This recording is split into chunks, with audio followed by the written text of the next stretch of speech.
Oh, what a day! What a lovely day!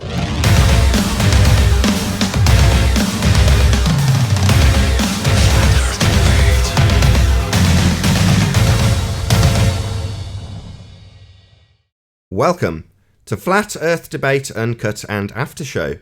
I'm your host Nathan Oakley, and if you are new to this channel, or you have not done so already, then be sure to subscribe and hit the bell notification icon to keep up to date with the Flat Earth Debate. If you'd like to support this channel, there is a super chat that runs alongside each of these shows while they premiere. There's also a PayPal, Patreon and crypto link in the info box below the video.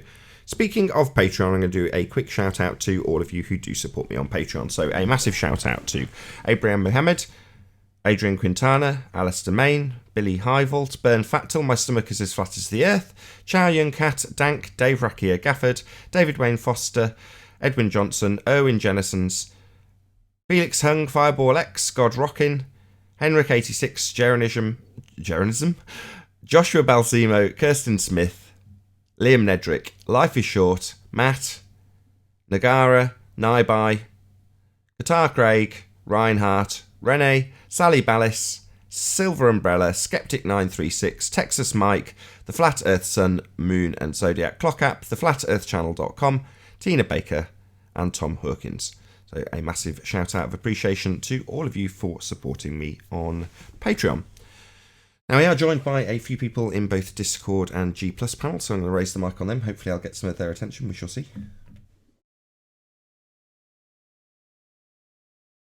Hello. Did Righteous Force disappear? Hello. Hello, it's just me, Nathan. Oh, is it just you? What happened to Righteous Force and 10th Man? Right. And Flatzoid? Where they've gone? I think Righteous left to do something. Fair enough. I'm making a pizza, so I'll be back in 10 minutes. I see. Let's just take a few people off mute in Discord then. Hello, people of Discord.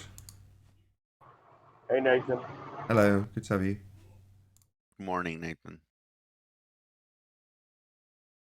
Right, I'm going to go get myself a cup of coffee and then I'll set up for the live show. Won't be long. All right.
Wednesday's the last day I can have a bit of dead air on the pre-show. It only goes out on the second channel. Hello, everyone in the second channel.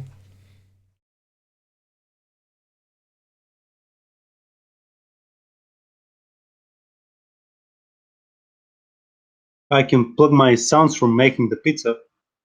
I could have pleasured you with the same thing with my coffee, but I'm not going to. I'll just share the show quietly.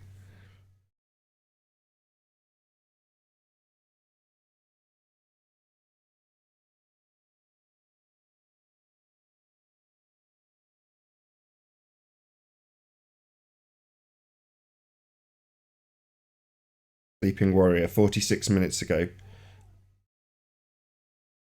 Favour request. Blue Marble Science is asking for suggestions for a future video. Here is my suggestion. I'd like to see you show gas pressure, but without a container. Do it in a vacuum.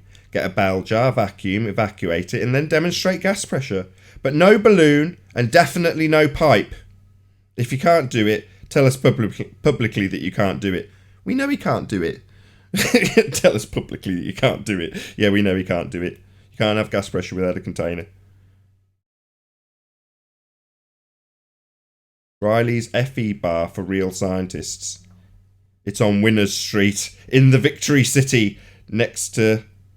What? Declare It pub?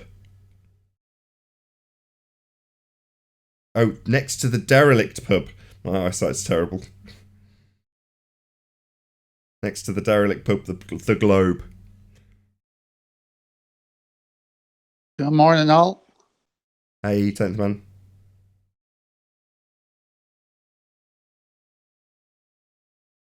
Hey, Tent. Hey, Yeah. good morning.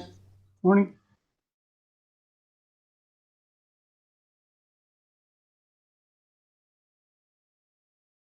Nathan, do you guys do Thanksgiving the same time we do, or do you even celebrate it, even it's not the English holiday? What? Celebrate what now? Does that answer your question? I missed it. Someone talked over. Said, celebrate what now? Yeah.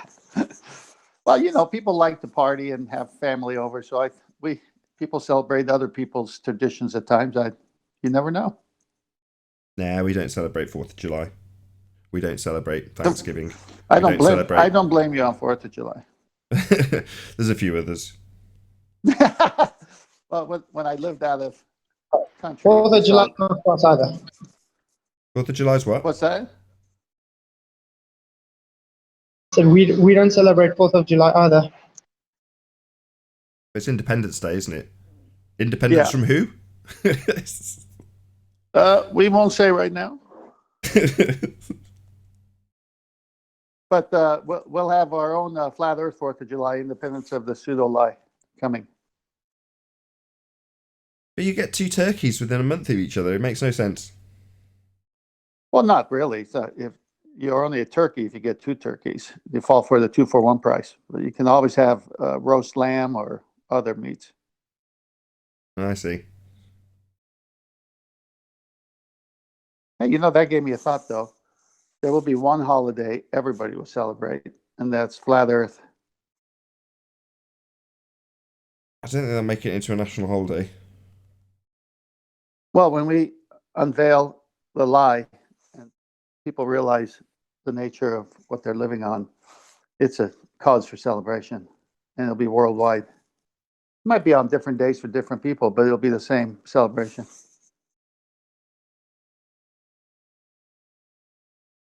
Maybe. Oh, you know it. I celebrate anyway. I'm very happy. That's what I'm saying. People celebrate everything. So why wouldn't they celebrate the taking down of pseudoscience and bringing up empirical true science? Finally, back to the table. Get rid of all the phony scientists. Yeah. We got clean Washington. We got a clean house in the pseudoscience department too.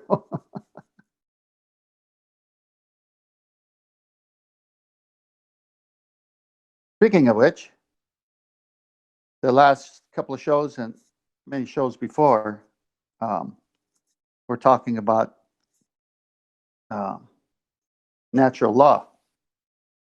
And we're also talking about the scientific method with a proper hypothesis and the rigorous testing. When you combine the two, if the globetards can't show us through the scientific method any of their claims, which they can't, and natural law works against them, which it does, what's left? Nothing. That's the end of the lie. Yeah, those 2 points make the whole thing die instantly. So any globetard that comes on today, and I kind of did it yesterday, he showed me a hypothesis for that, and he danced around, and he bought somebody's name and law, and you said, no, he's not asking for law, he's asking for a hypothesis. Right. But then if you bring the law goes against them too. So it's like, what you got left? Nothing. Yeah, very funny. I think it's a good 1-2 punch. Okay, I'm waiting for a natural law that proves we're spinning, that water can bend and level is curved. Can you show me that natural law? Back in 2 shakes. Just going to finish off my coffee. Back in 2 shakes. Sounds like you're having a shake.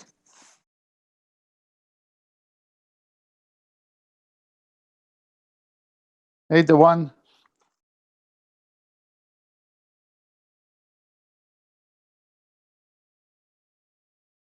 He's making pizza. He'll be back in 10 seconds. Between pizza and shakes, I've been stranded. What? Oh, what? There you go. How you doing? I heard pizza.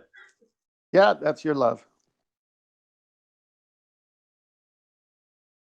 So I like your time, space, and space-time question that you asked now. Very good. It's our question. It's not mine. No, it's shared by the community, but you're the first one who hoisted it. And, you know, I think we've all kind of thought about, well, how do you do that? But you put it together nicely. Actually, I had the question for months. I just never said it. I Well, don't you know were why. just waiting. You were just waiting for Brenda to come on so she could step into it with her shoe, right? Yeah.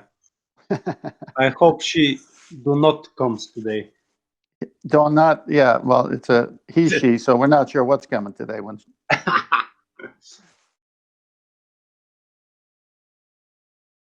I'm going for a smoke and to monitor my nice and flat round pizza so it doesn't burn. all right, go check your pizza. Nathan's having shakes. All right. You entertain the audience. I'll answer. How about if I just sit on my end and leave it alone? Oh, too funny.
Quiet in here. Yeah, he went to check his pizza and have a smoke, and you were having shakes with a coffee. Yeah. I'm nearly done. 10 more seconds. No problem.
All right, I'm back now. Okay, I got a question for you. What's your best definition of natural law in a sentence? Natural law? Yeah. You want to know what Like- a natural law is? No, I'm just saying, in your own words, if someone says, define natural law, how would you say it? I mean, and we can use, say, entropy as an example.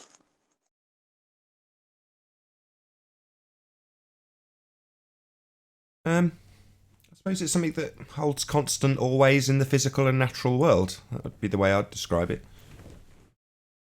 Yeah, that's good. I like that. I was looking up to see what I could find online just to get a better grasp so I could say it. One said principles and truth inherent to creation exists and applies anywhere, regardless of location. So the Immutable. Siri one, oh, typical Siri. As soon as you say something, it disappears. Hold on a second. I'll just see if I can get the definition that Siri gives. Natural law definition.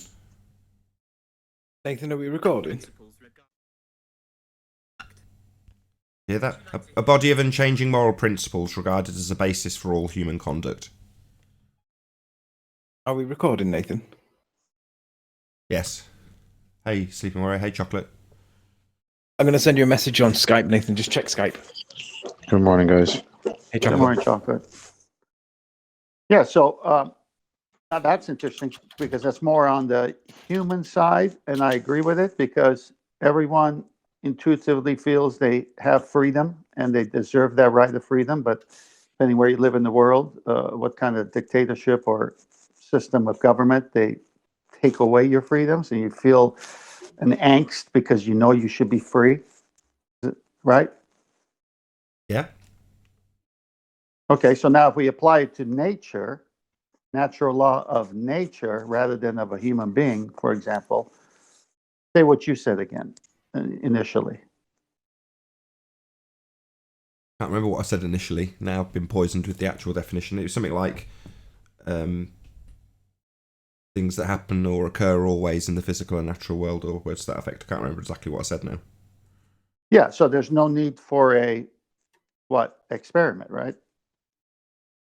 Yeah, they're occurring always regardless. It's not validated by experimentation, though. No, it's like stating the obvious as opposed to experimenting to establish a cause. So a leaf falling from a tree, as the other day, is happening always. Not really.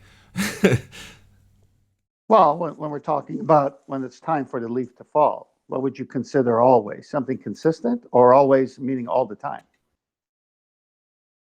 Well, when you take entropy, for example, entropy's always going to be occurring. Right. Naturally. Okay, so that's good. That's good that we defined always rather than by season, because obviously the leaf has to grow and then it eventually falls. So it's not always. Right. Okay, that's good. Okay, so something constantly like entropy.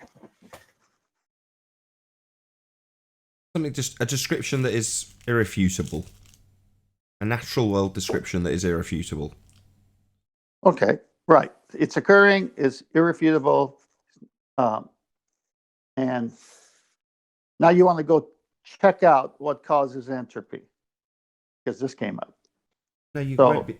You're not going to be able to establish the reason why your coffee gets cold or your fart fills the room. You know, you're not going to find the cause of that. Well, we know, no, I know. I just want to drill down to where we do it. So the sun is the greatest entropy machine out there, right? Yeah, the sun's generating entropy, if you want to describe it that way. Right, but it's also self succumbing to entropy, What's coming to entropy? right? Didn't hear what you said. It's also itself being succumbed by its entropy as it causes entropy. I don't know what the sun is. Right, but it had a beginning. I don't know. Aha, first and second law here. This is what I want QE. Yeah, the problem is that when you invoke a creator for things like the sun, and I'm not saying I'm doing that now, I'm just saying when you, i.e. whoever's making that argument, invokes a creator, that creator would instantaneously sit outside of the laws of nature. So, Correct. well, who cares in terms of whether or not the sun has these laws of nature applicable to them? When you're saying, well, what is it? It's like, well, number one, I don't know. Number two, it could... I don't want to say it could only be created, because I don't know what it is. But that's the logical conclusion a lot of people draw. And if it's created by a creator, then the rules don't apply in that regard. So it's kind of almost inconsequential to me. The rules don't apply to the creator, but it applies to what's being that was created within that system that he created it. Oh, I see. Yeah, the sun is going to apply. It's going to abide by our natural laws. The laws of nature will still apply to the sun. Is that what you're saying? Right. Yes. Yeah, absolutely. Right. So the sun is the greatest entropy machine out there. It also it's subject to its own entropy because it's got to abide by it, and so thereby we observe entropy all the time, and that's a law of nature. Well, yes and no, not in their description of the world, though. We don't know that. We don't know. Are you saying entropy takes a time out, whoever just butted in, or is it always occurring?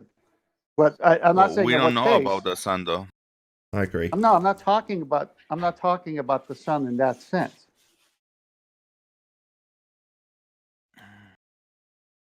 I get a bit twitchy when it comes to talking about the sun because I haven't got a vaguest clue what I'm talking about. I don't know what it is. Neither do you. I don't want you to even go there because that's taking away from the conversation I want to have, which is it's causing entropy. Let's forget about what it is. It's causing entropy, right? It's causing entropy to increase. Yes. Correct. Okay. So let's go from there forward, not backwards. All right. So it's happening all the time, is it not? No. Half the time we don't see the sun at all. Thank you. So this is what I want to drill down.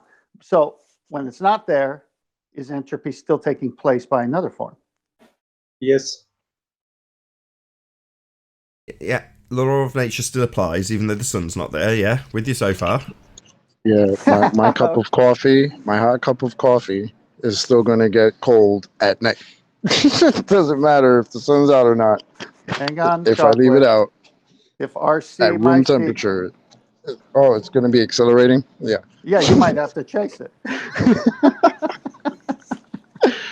Yep. All right, so entropy is taking place at night, and entropy is taking place during the day. Entropy is happening all the time. It not necessarily have to be daylight. No, I would say that the sun just increases it, but it doesn't. Right. The sun not being there doesn't negate the fact that it happens. It still happens.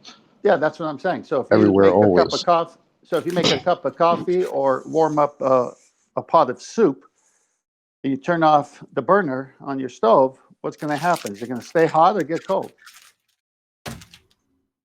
You can say entropy is favored by the sun. Well, hang on. If chocolate turns off the burner on the stove, does the soup remain hot or does it start getting cold? It gets cold. Right. So what's the sun? What's the sun during the daytime hours, and then coming the next day doing again? And what happens? Doesn't the temperature normally drop at night? Yeah, it does.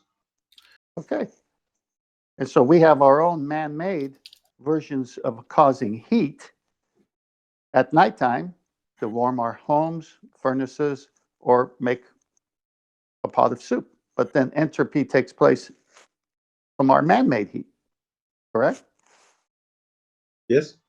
All right, so law of nature is working all the time. Entropy is working all the time. Heat to cold, high to low pressure, correct? Absolutely. All right, so I want the globetards to prove to me, through the natural law, their positions.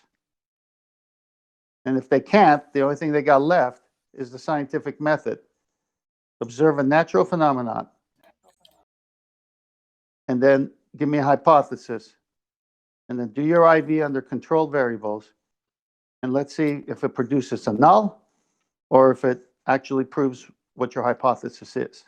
And if you can't do it that way, you globetards I have got my nothing. old boy. Sorry.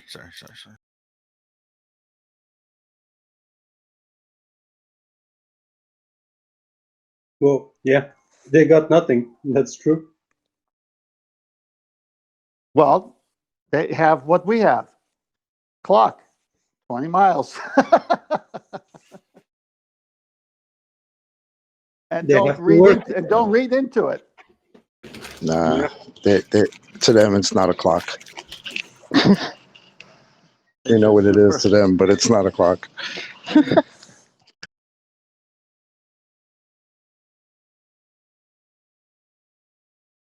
Oh, what a day! What a lovely day!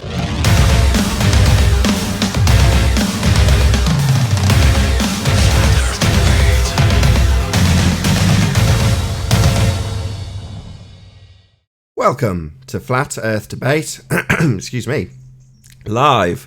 I'm your host Nathan Oakley, and if you are new to this channel or you've not done so already, then be sure to subscribe and hit the bell notification icon to keep up to date with the Flat Earth Debate.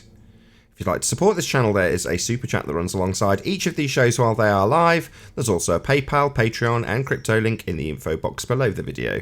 Most importantly, if you'd like to join the discussion right here, right now, simply mute the page you are currently watching, then click the link in the info box below this video to join the panel and express your views on the nature of Earth. If you do join, please don't swear. If you do, you'll be ejected, and if you are, please don't try to rejoin the stream using sock accounts. You'll be warmly welcome back on the next stream. Please also share the show on social media. Sharing the show obviously increases the live audience, but this in turn increases the chances of a more diverse panel, so please share the show. And one last time, if you're new to the channel or you've not done so already, then be sure to subscribe and hit the bell notification icon to keep up to date with the Flat Earth Debate. Now, we are joined by Sleeping Warrior, Ranty Flat Earth, Chocolate Saiyan, 10th Man, The One, and I believe that's it in G+. Hello, very good to have you all. Hello. Did I say 10th Man? I did say 10th Man, didn't I? Good morning. Good morning, good morning. We've also got a whole bunch of people in Discord as well, so welcome one and all. Hey, good morning, Nate. Good morning, good morning. Any signs of Earth Morning. curvature? Hello, hello. Not from San Jose. Any signs Not of in Earth? Georgia.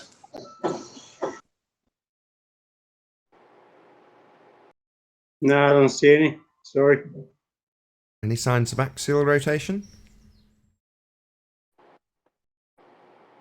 No. No. Any scientific evidence of gravity? Oh, there we go. Someone in Discord. Go ahead. Billy?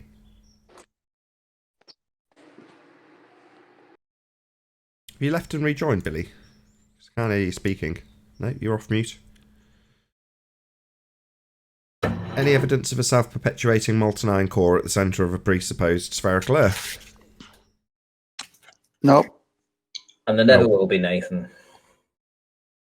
Deepest they can get is 8 miles, so what can we realistically expect? Not a lot. Shout out to Zach in the chat. Hi, Hey, Zach. Flatzoid. Any evidence of the R value, Earth radius, the presupposition thereof? No.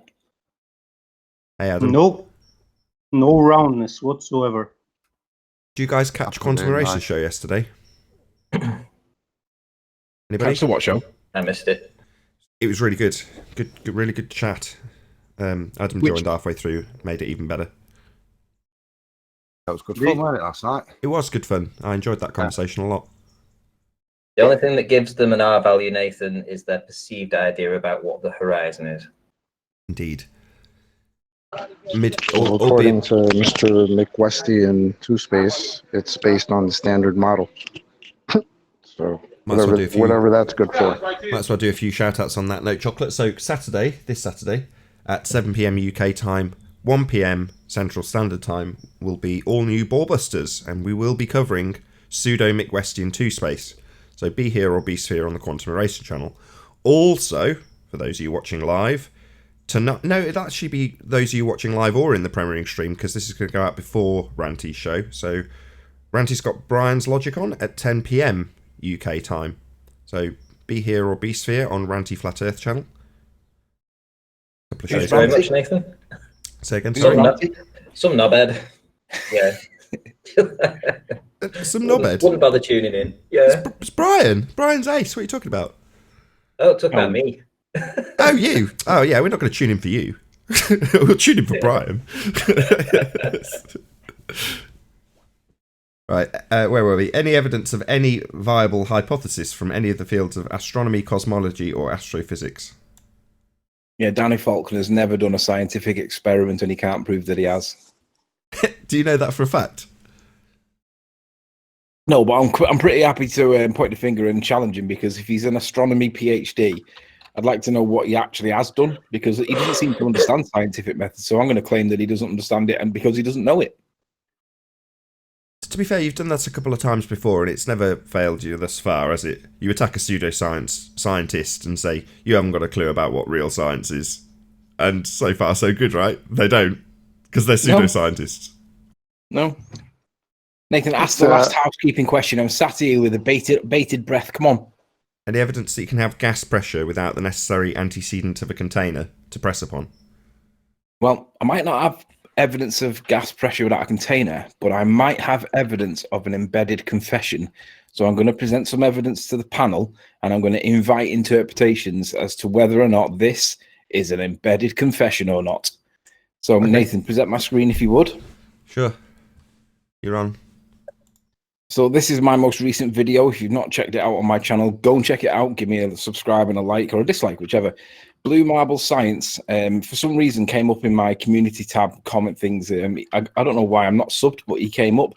And he's basically given a message to his audience, saying thanks for subs and all this, the usual stuff. And he's asked to leave comments regarding what you guys would like to see in future. So I took advantage of that and I said, I'd like to see you show gas pressure, but without a container. Do it in a vacuum, get a bell jar vacuum, evacuate, and then demonstrate gas pressure. But no balloon and defo no pipe. If you can't do it, tell us publicly that you cannot do it, and then explain how we have a gradient in a vacuum if you can't demonstrate it. If you have to accept that you can't do it or explain it later, let me know what drink you want, because I'll buy you your first drink at Riley's FE bar for real scientists. It's on Winner Street in Victory City, next to the derelict pub called the derelict pub called the Globe. So look at what his response is, and this is where I'm going to assert is the embedded confession, and I want the opinion for everybody in the chat, in the panel. He says, you want gas pressure in a vacuum? Do you understand the very definition of vacuum, Anthony? My next video will clear all this up for you guys. So he seems to be acknowledging that you can't have gas pressure in a vacuum. Do you understand the definition of vacuum, Anthony? So I'm going to assert that this is an embedded confession in that he realizes real world that he can't demonstrate gas pressure in a vacuum. But for some reason, when we talk about this model thing that he's got, this model that we have, he doesn't seem to apply real world principles to it. And he thinks that it's okay somehow. So my question is, guys, is this evidence of an embedded confession to you guys, or have I got it wrong? No, I'd say it's either cognitive dissonance or Dunning-Kruger, but not an embedded confession. He genuinely doesn't realise this. That much is obvious by now. So no, no, I think he does realise it. Why has he put this in capitals if he doesn't realise it? Because he's saying that if you put some gas into a vacuum, it's no longer a vacuum, even though it just changed the Tor value of that vacuum depending on how little. But if that's the case, then you can't have gas pressure in a vacuum, right? Because on their model, this is what they tell us that they have. So if he's acknowledging that by saying that for me is an embedded confession. I suppose you could take it that way, and you have. So, fine. Well, how else could it be taken, though? Do you want to explain how you took it? I take it that he's stupid. The fact that he set up the pipe in the first place is a demonstration of his stupidity. That's probably a safe bet, man. I mean, look at the sentence. You want gas pressure in a vacuum. In capital letters. That's literally the question we ask every single day. How do we have gas pressure if we're surrounded by a vacuum Just click Yeah. his icon. Just He's click his surprised icon. by this? Say again, Ranty. Tony. Bananas. Yeah, just click on his icon, Tony.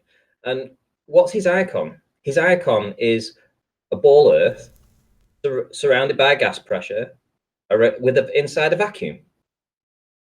Yeah. The answer to that first sentence with the triple or double question mark is what, like Earth? Yeah, that's what I did. Right, That's exactly what I did. I said to him, how can you do, like, because for me, the way I read that is you want gas pressure in a vacuum. In other words, are you stupid?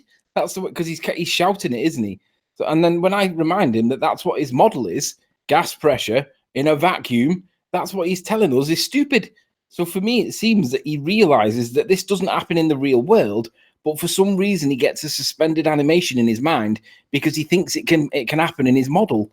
And I'm like, okay, this that's is like this is a confession. Well, that's cognitive dissonance. That's not an embedded confession. Then that was the other choice I gave. That's cognitive dissonance.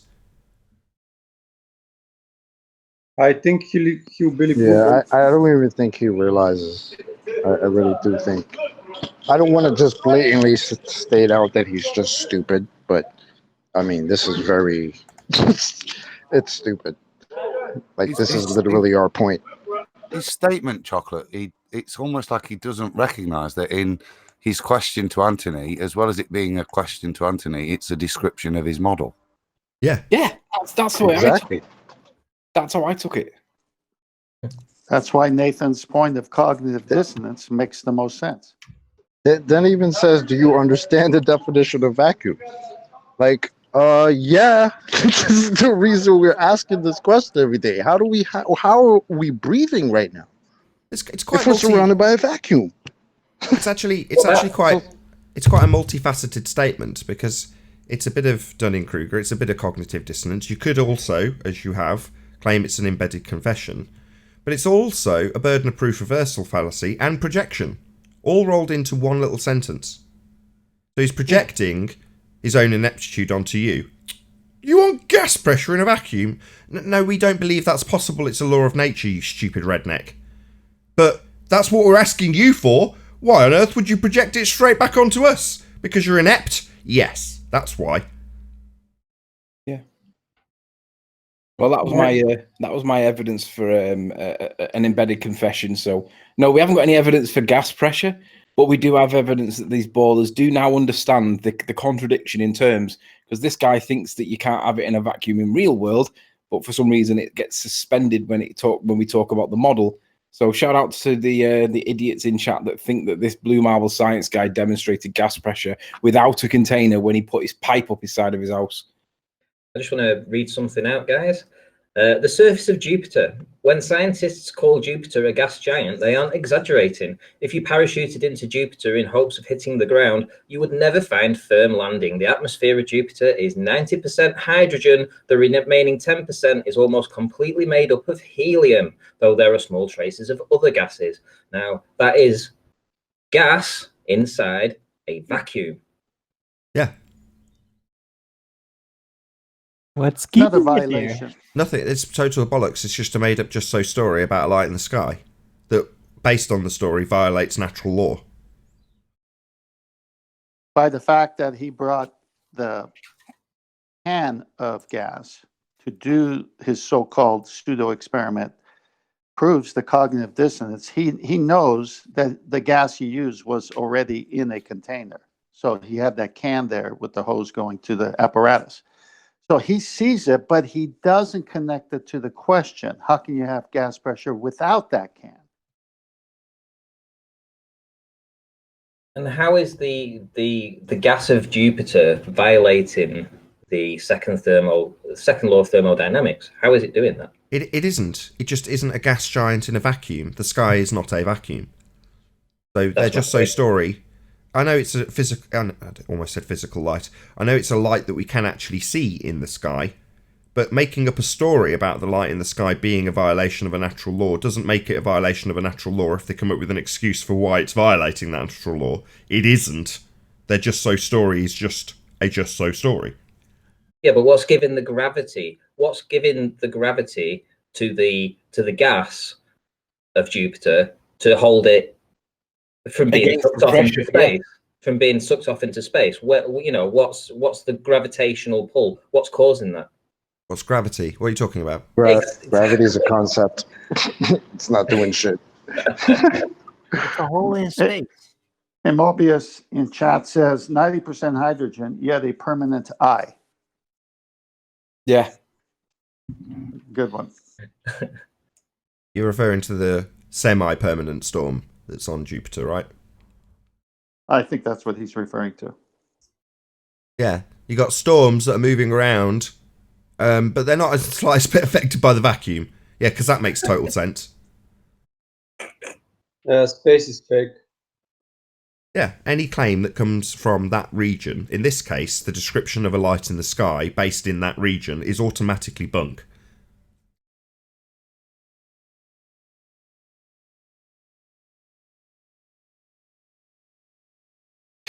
I'm at the point where I'm bored in this conversation, guys, because the ballers can never ever provide decent evidence for any of their claims, and I'm getting bored of asking for it over and over again and being presented just explanations or logic or calculations. Where's the actual evidence, guys? Stop! This is murder. I'm so bored with not getting the evidence and asking for the evidence and being presented stuff and having to go through it and say this isn't proof. This is just hyperbole, opinion, calculations. I mean, I've got one guy in chat. He keeps saying, "If we're in a container, why is it that all the pressure doesn't rush up Mount Everest?" And I'm like, "Oh my god!" I mean, that's just ridiculous. It's like, come on, prove to us that we're in a vacuum and prove to us what's stopping it from bursting into space. Not tell us about it, not describe it, not calculate it. Prove it. Prove space is a vacuum. I would love to help them forward it, but I'm not going to. I was gonna attempt it, and I just decided why the hell bother? Hang on, didn't they plug the so-called ISS with somebody's finger when it got struck by a meteorite? Apparently, Isn't it the story? So where did that story take place, Ranty? that apparently took place in space, Nathan. Oh right, automatically bunk then. Just another story. Yeah, let me address this. Druss the legend says we have low pressure next to lower pressure. Yeah, in a vacuum, Druss, you don't have any pressure at all, mate. So it's not that there's a pressure next to a pressure. We can demonstrate that with the density tower. You know, like the little cherry, that's two different pressures next to each other caused by mass. But in your model, you can't have gas pressure next to a vacuum because the vacuum is going to effectively encourage or invite all the pressure around it to go into it, because pressure pushes into a non-pressure on your model. Not in real world. We don't see that real world because we're breathing the gas that should have evacuated into the vacuum of space. But on your model, you haven't got a mechanism to stop it from bursting into space. You don't seem to understand that there's a massive problem with your model, and for some reason you keep describing our model rather than your own. So how's about the gas pressure in a vacuum, Druss? Not the layers that we see, because that's our model. The actual gas pressure in a vacuum. That's what we want to see.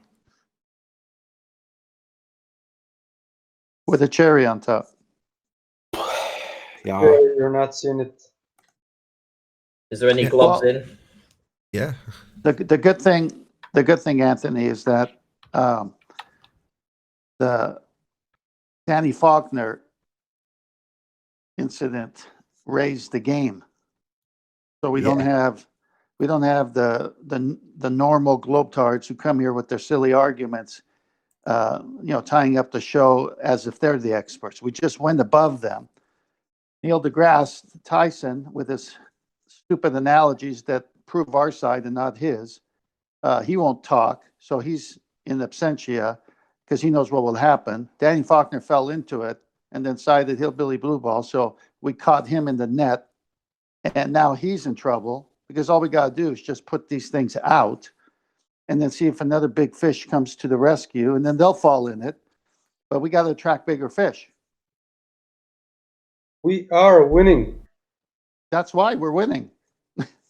I'd like to listen to a glob come on and tell us how they use somebody's finger to stop the ISS from leaking all the gas out. That's what I'd like to hear. I'd like to hear someone come on and say that they realised that they'd been struck by a meteorite and they plugged the hole with a finger. Is that your way of asking for permission to beg the question that space is real?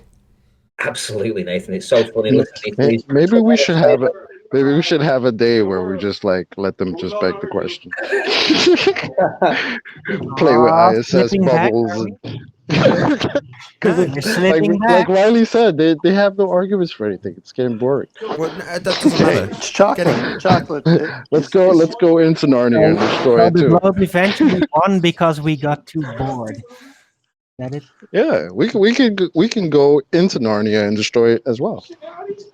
But how will you get out again? Well, it didn't exist, so we never actually went there. So we could just play pretend like they do. So I don't think it's a problem. Hey, you could have a beg the question day each week, Nathan. Once a week, a beg the question day. There'll be 60 ballers in Discord trying to come in. They'll never shut up again. I really don't see the point. I mean, 4 years ago, there was no way I'd have imagined this would be the position we'd be in today. A position where no one can challenge us. There is no rebuttal to anything we put down here. None. There might be an illusion of a rebuttal every so often, and that's about all we get. Well, as much as I appreciate you guys like the fight, wouldn't you rather just convey the reality? The reality being the Earth is obviously and observably flat, and there is absolutely no evidence, scientific or otherwise, to justify a religious belief in a sphere. That's a pretty nice position to be in. Boring though you may find it, I'm quite happy where I'm sat right now, I've got to be honest. Shout out to Amanda Young for the super chat. It says, shout out to Arwin, my favourite flat earther. Really appreciate your support, and I agree, Arwin is ace. We finished housekeeping? We have done housekeeping. Yes, we finished.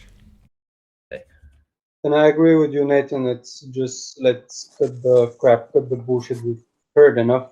Let's just continue to pummel it down to the ground. All they can figure out how to do if we don't allow them to beg the question is weasel ways of begging the question in without us noticing, which is all they've tried to do recently. Figure out a way of begging the question without us actually noticing that they've done it. Well, I'd rather they played that game. They're on the back foot, not us. Why should we put down our weapons and say, okay, we'll have hand-to-hand combat again? No thanks. We've got an arsenal of machine guns now. Just mow them down. Hey, shout out to Paul Hall. Says, ask the Globers, how many microstates does the sky have? An entropy question.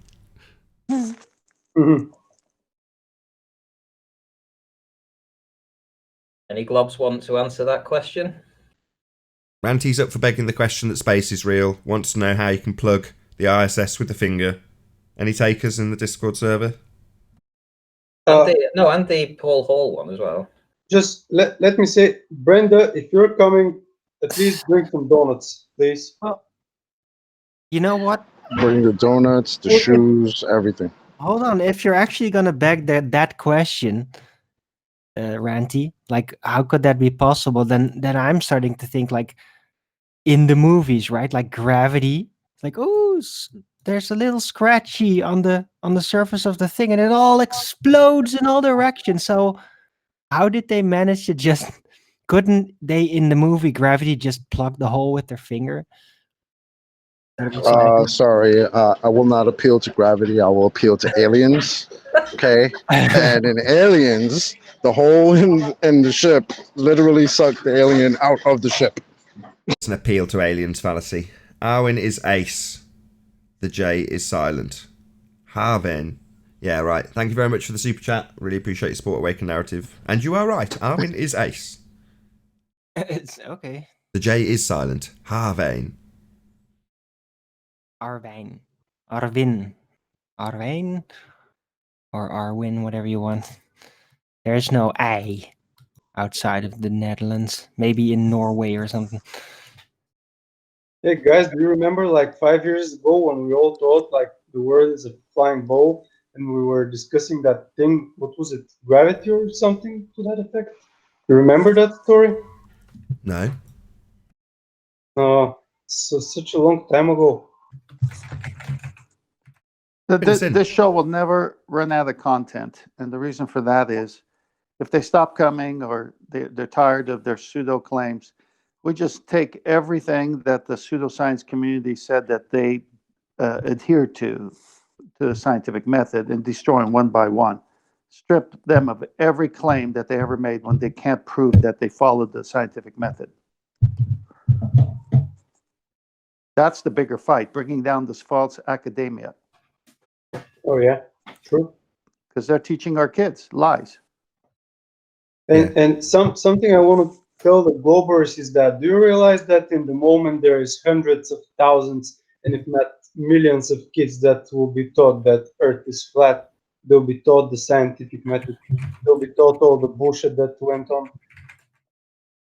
Yeah, I got a coded message for a chat. I am going to have pumpkin at Thanksgiving.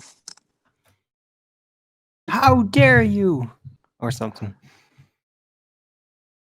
I think you're right, the one. There's going to be a reasonable proportion of people that are raised with the understanding of the obvious nature of their reality rather than the bullshit. They might get told the bullshit and told that it's a way of looking at things. We are winning. We are winning. I just got that. That's great. Shout out to Cleary for the super chat. We are winning.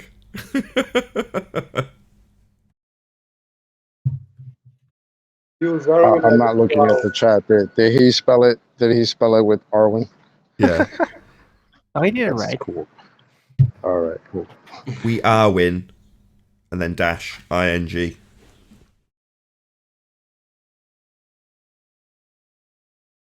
you see about a week ago, Mark Sargent put out a video where a gamer, was going, "What is all this talk about flat Earth? This is really annoying. Right, I'm going to do a straw poll right now.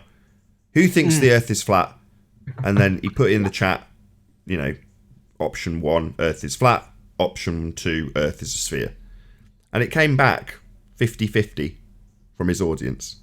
Did anybody see that? Oh, more.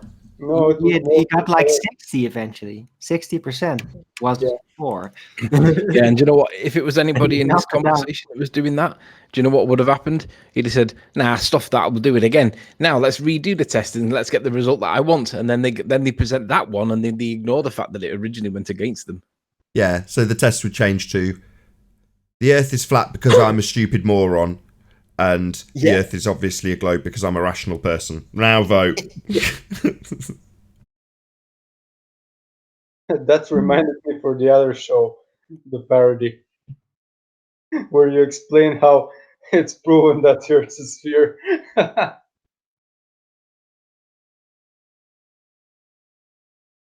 I'm sure I've mentioned this a few times, but over the last few months, I've looked at YouTube channels to escape flat Earth. So something non-related to unwind with, you know what I mean? Cars, book reviews, cinema reviews, whatever. And at least 3 or 4 times, the YouTuber has covered the subject of flat Earth to the point where I've either made a response video about it with people like Gary, what was his name? Gary Awesome. And others where I haven't. So there was a car YouTuber that had covered somebody who'd spray painted Earth is flat onto their car. Same goes for things like Engineering Explained, who's a much bigger channel that people may have heard of that covered this. Whoever's got their mic wide open, can you close it? So I've come across a guy whose name eludes me. His first name's Rob, but I'm going to look him up now so I'll get his name right and do a proper shout out to him. But I only came across him a couple of years ago, although he's probably been on YouTube for about 10 years. And one of his theories was about The Shining. Now, I really like The Shining. It's a good movie. If you haven't seen it, go and check it out. But it's got lots of different subliminal levels to the movie. Plots within plots, contexts within contexts. And one of the things that people have often puzzled over is the monolith. So, before I tell you his interpretation of it, does anybody have an interpretation or think they know what the monolith in... not in The Shining, in 2001 is? Oh, wow. So many interpretations, but yeah. Go on, have a guess. I don't even know what the monolith is. It's the black screen, it's the black mirror, it's the interface with the dark ones on the other side. So this, you gave a few, but one of them was this guy's interpretation, which is it's the cinema screen, just turned 90 degrees. So there's loads of them throughout the film. There's monoliths all over the place. HAL for a start, which is one letter before IBM. is also a monolith. Lots of the instructions for things, the revival instructions for the people in the pods, another interesting one, is a monolith. But it's about 2.35 to 1. It's about the aspect ratio of a cinema screen. And right towards the end, when the guy's starting to appreciate that he's a character within a movie, he reaches out towards the screen just before his death. Same when he's eating the meal. So he's eating the meal right at the end. He's actually eating real food, as opposed to the synthetic garbage that they pretend they eat on the ISS. Well, he's eating real food, and he reaches out to grab something, almost touches the edges of the picture and knocks the glass off. And then it cuts to him looking at himself dying in bed, and he does the same thing. He sees the monolith in front of him, and he reaches out to touch it. So it's the screen on a 90-degree tilt. So the guy's name is Rob Ager. So he's got a couple of channels. One is his name spelt Robager, and the other one, his main channel, is called Collective Learning.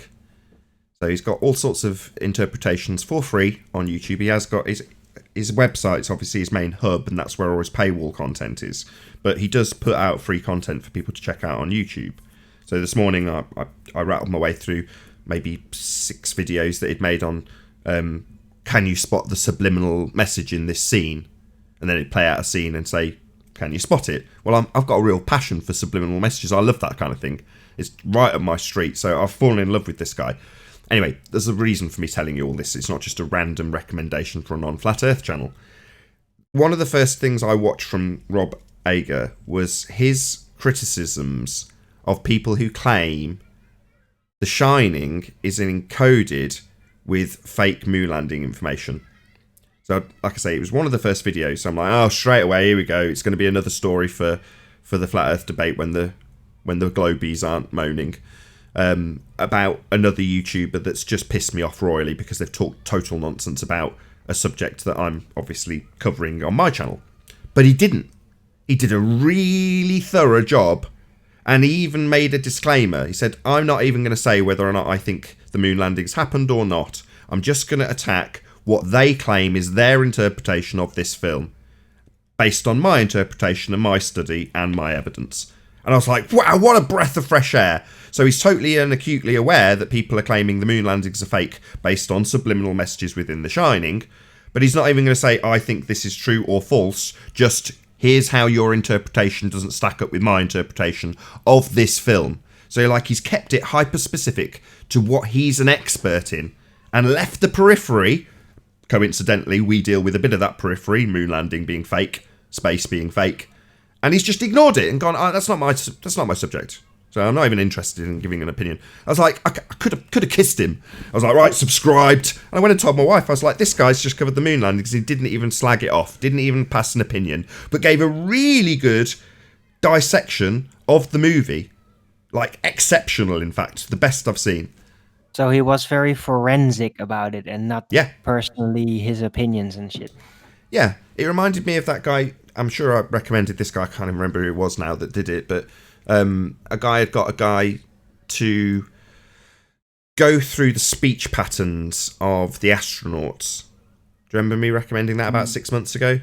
And he had this forensic speech analysis to go through it and study whether or not they were lying, being deceptive, their potential motives for lying, if they were lying, all those sorts of things. Incorrect speech patterns, searching for stories that aren't real, essentially lying. And he did the same. He didn't offer any opinion on whether or not they were faking the information they were talking about. He just said, this is how their speech patterns break down. And I'm like, that's a breath of fresh air. Somebody just focusing in purely on their expertise, not offering any periphery opinions on things they don't have any expertise on.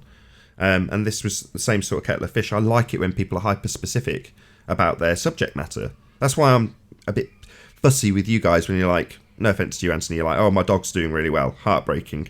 And yes, it is a subject that I do want to talk to you about and do off air. But in this arena, it's like, no, keep it hyper-specific. Keep it about the actual subject we have an expertise in. And he did the same. So yeah, I can't recommend him enough. Collective Learning or Rob Ager. So those are the two channels. He does film reviews. Go and check him out. He's brilliant. And shout out to Pete Shea. So I actually mentioned this a couple of days after I'd come across him. and put that question to one of the chats for the after show, and Pete Shea was like, yeah, I know what it is, and then he gave me some cryptic answer, and I was like, no, it's very specific, Pete. What is it? And he was like, it's the screen. I was like, oh, kudos. And he's like, yeah, I came across Rob Ager ages ago. So shout out to Pete Shea.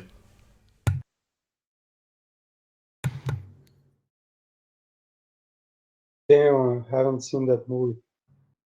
The Shining or 2001? Both. Oh, 2001 is pretty epic. Riddled with continuity errors. Intentional Yeah. ones. But yeah, space, you know, it's the continuity error is the If I'm very going to be beginning. completely honest, I've never seen that movie. Talk about 2001: A Space Odyssey. Yeah, it's well worth watching. Any Kubrick movie. Yeah, I've never watched it. If you ever want to give What someone I a It's movie one of those recommend, on my list that I need to, but I haven't gotten to it. just anything thought- Kubrick, it's just guaranteed to be good. Doesn't matter what it is. Even if it's immensely long like Barry Lyndon. Still an excellent movie.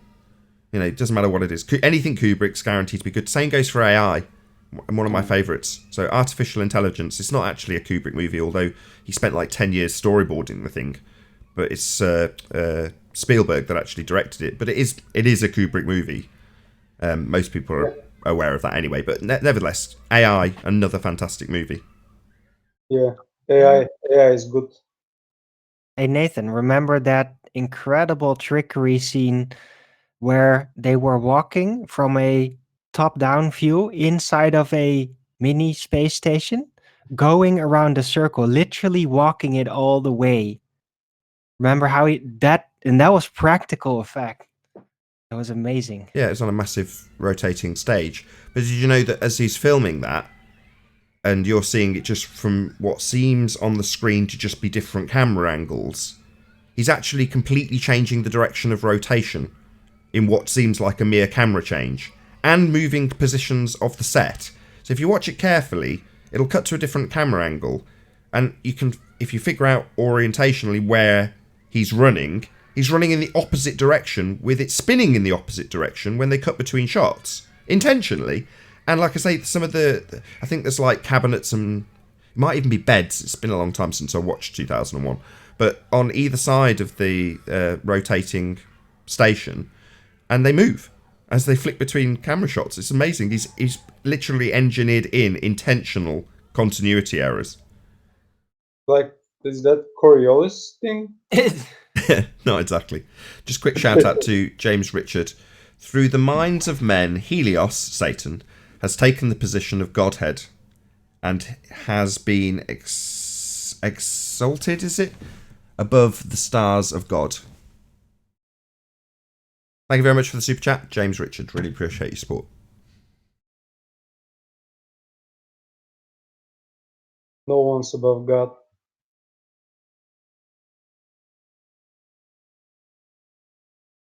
I don't think that's what he was saying. I think what he's saying is when you worship the creation, Satan has taken you away from worshiping God. Yeah, just my response to all the Satanists.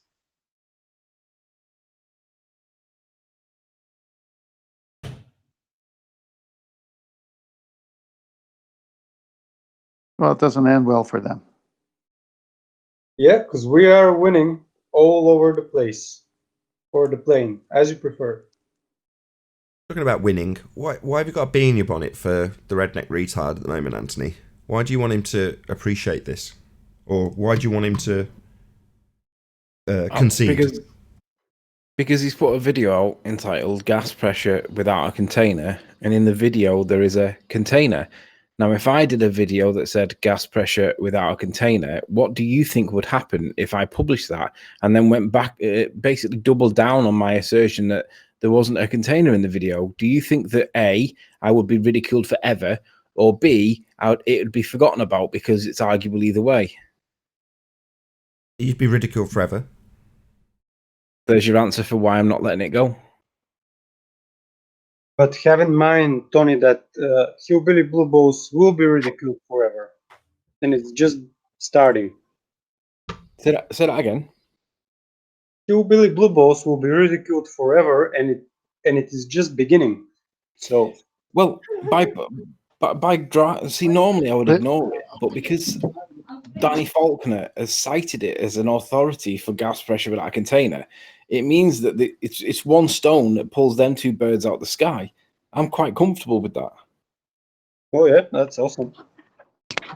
Yeah, I think it's very telling because for Mr. Dr. PhD over there to cite this guy as proof for gas pressure without a container, I think speaks volumes for the entire narrative in itself.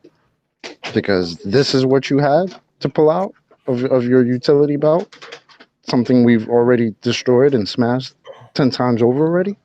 There's no actual scientific experiment or something that you could have pulled out of your hat, Mr. PhD doctor. You know, like, come on, man. This is a joke. He's obviously got no clue. He's only done it because he's got a book coming out. It's as simple as that. All right, well, I got a small violin here for him. I mean, yeah, what are you doing? He's you put know? a book out. He's jumped on the bandwagon a bit like the rest of them, conspiracy cats, Simon, Dan, all that. You know, fight the flat Earth, thinking, "Oh, I'll get in first with an anti-flat Earth book." He knows he's going to get promotion. He knows people are going to actually go out and probably buy it, and he's got to try and make it look as if he actually understands the arguments when he doesn't. As simple as that. He just has to put a narrative out. All he has to do is just copy and paste. But they've got no proof, and he doesn't understand that. And Tony's right for showing him up. Expose him. It was a team effort. I mean, the conversation between Sleeping Warrior and Nathan Thompson was extremely interesting because you've got Nathan Thompson who's very keen to get the job done, so to speak, and he did. And he listened. You know, he asked the question verbatim. We said to him, go and ask how you can have gas pressure without a container. Cut to Nathan Thompson. Hello, Dr. Danny Faulkner. How can you have gas pressure without a container? Perfect. You know, just epic. And then you go on to the pride getting the better of him, because you're right up until the point that he was in Facebook. Just his pride got the better of him. Can you imagine what would happen if it was, instead of Nathan Thompson, if it was Arwin? Imagine if we rang Arwin and says, hey, Arwin, go up to Danny Faulkner and say, how can you have gas pressure without a container? Arwin would go up and he'd open up a Bible, he'd start reading from it and never make his concise point. No, that's not true. Arwin would have just asked him as well, I'm certain of that. I'm only joking, Arwin. He's only pulling your leg, Arwin. He's being mean. I am being mean. But it tells me that Nathan Thompson recognised the importance and the phraseology of the question. Not how can you have a gas next to a vacuum, but how can you have gas pressure without a container? And because it's been phrased in that way, that's the search he's looked for, that's the question he's left with. It was the same question Quantum Eraser put to him back in 2016. It's his original question, i.e. Quantum Eraser's question, very carefully phrased. And that's led him to go to the redneck retard. Because you can't have gas pressure without a container. To quote Conspiracy Cats, as mentioned by Ranty a moment ago, without the container there can be no pressure.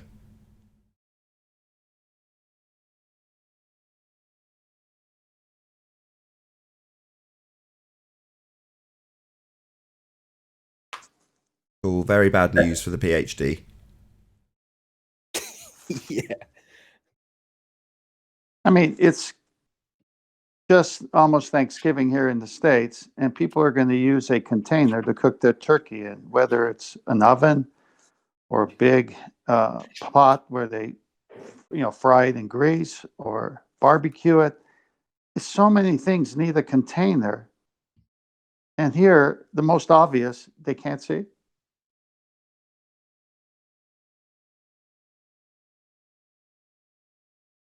So, have you had a reply from Hillbilly Blue Balls, Anthony? Yeah, I seem to have had, but he's deleted it since doing it, because when I click the link, it doesn't take me back to the point. So he seems to have given me a comment, and I think he's deleted it because he's realised that we're live, and it's probably addressed a point that we've already smashed. So yes, I did have, but then he's deleted it, and now I've not had one, so I'm not sure. So he's watching. Yeah, shout out to Hillbilly Blue Balls. Hillbilly Blue Balls, you are a complete retard. Your pipe is a container. You idiot. Thank you so much for publishing it. Why hasn't this guy joined up and came on here to defend his claim, defend his position? Because defend his pipe. because That's not a container while being a container, while containing something. I mean, Yeah, what, I think what in the fuck? I think What's going on here? I think Virus in chat just said something. You have a container to keep things separate or trapped in. Are you agreeing with us, Virus? Oh, like air and non-air, something like that. I wanna answer. Hang on. Virus, come on the show and explain what you mean by that, because it sounds like you just gave up the globe. Yeah, there's a lot of people going to be giving up the globe when they realise this. Just let me briefly answer Chocolate. The reason he's not coming here is because he doesn't have balls.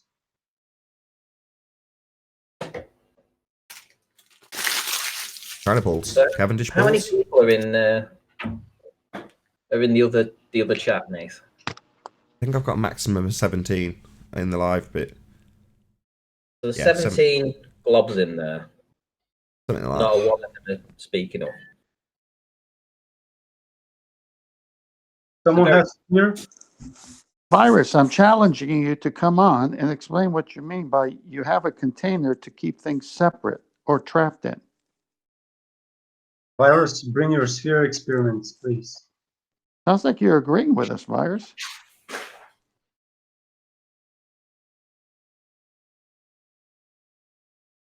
Yep, that's the unfortunate thing. You might go away, do a little bit of research, come back, try and assert something that sounds intelligent, and actually appreciate that you're agreeing with us in the process. Dave Rakia Gafford says, Hillbilly Blue and other trolls are my favourite FE proofs. Greater is Ace Rakia life.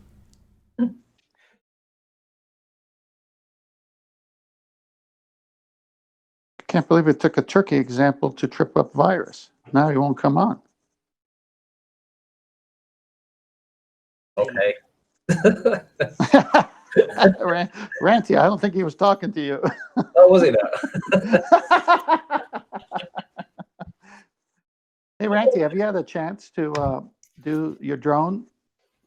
I was talking to Tony about it today, actually. I was there's an image of this post, and I was thinking if I got to the same height as that, it's 4 miles away, and I'm thinking of taking my drone out to the height of that because it's got a height above, sea level, basically. So if I can get the height of that post at the exact same time and get the same height above it myself, then I should be able to see in the background if there's any drop on the buildings over there. So it's something I'm going to consider when there's no wind, essentially, because I'll be flying quite low towards this post. But yeah, I was talking about it to Tony today. There's just for anybody who moans in the comments about Ranty and his drone, because I have had it, even though I'm not his channel and I'm not him. Nevertheless, anybody who wants to moan in my comment section, Ranty's discussed various different things he can do with that drone, with me, and now I know with Anthony, and obviously with other people as well. And certainly the impression Ranty gave me, sorry to speak about you in third person, by the way, was that he wanted to do something that was actually worthwhile. Yeah, you can go out, you can go and get some drone footage, or you can replicate something that somebody else is doing, i.e. you could copy Dearth and do sunsets. But Dearth's doing them, so that seems pointless. So, based on that, you haven't seen a massive amount of drone footage from Ranty, but when you do, it'll be something worthwhile that's been thought out and have a purpose.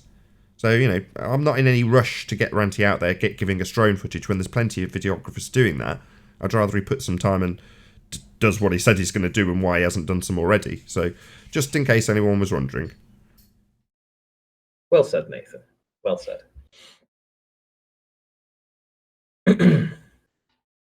We want them sphere experiments brought on the table for dissection.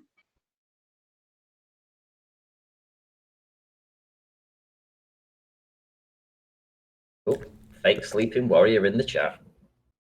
Got Jazzaconda in the Discord server. You still a Globey, Jazz?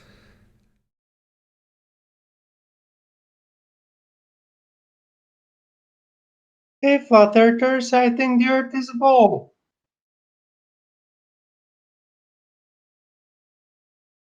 I've seen pictures from space. All these people in in Discord, and none of them speaking up to defend their religion. I've got about a quarter of an hour left. I'll start moving them if we don't get anything out of them. Hey, a round of applause. Can you hear us?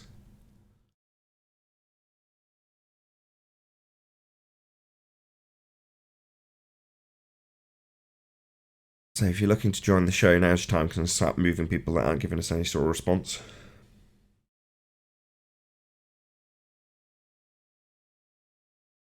Any sphere experiments? Well, like we said earlier in the show, they can't produce a scientific method to back their claim because it's pseudoscience, and natural law goes against them. So they have nothing left. And they've seen everybody else come here, try to obfuscate and use false arguments, and they get beat up because we won't beg the question. We won't let them go on and on with their fallacy.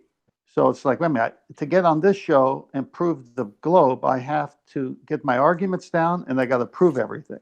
Oh, sorry, you're out of luck. So shout out to Leonardo Gonzalez. Here you go, Nathan. To support your great show, love you, with you and your buddies. Have done with it. Come on, people, support Nathan and the Flat Earth Debate. Thank you very much indeed for your support and the sentiment. Really appreciate it, Leonardo. Have you ever thought about taking some time off yourself, Nathan? I'd take the weekend off, or try to.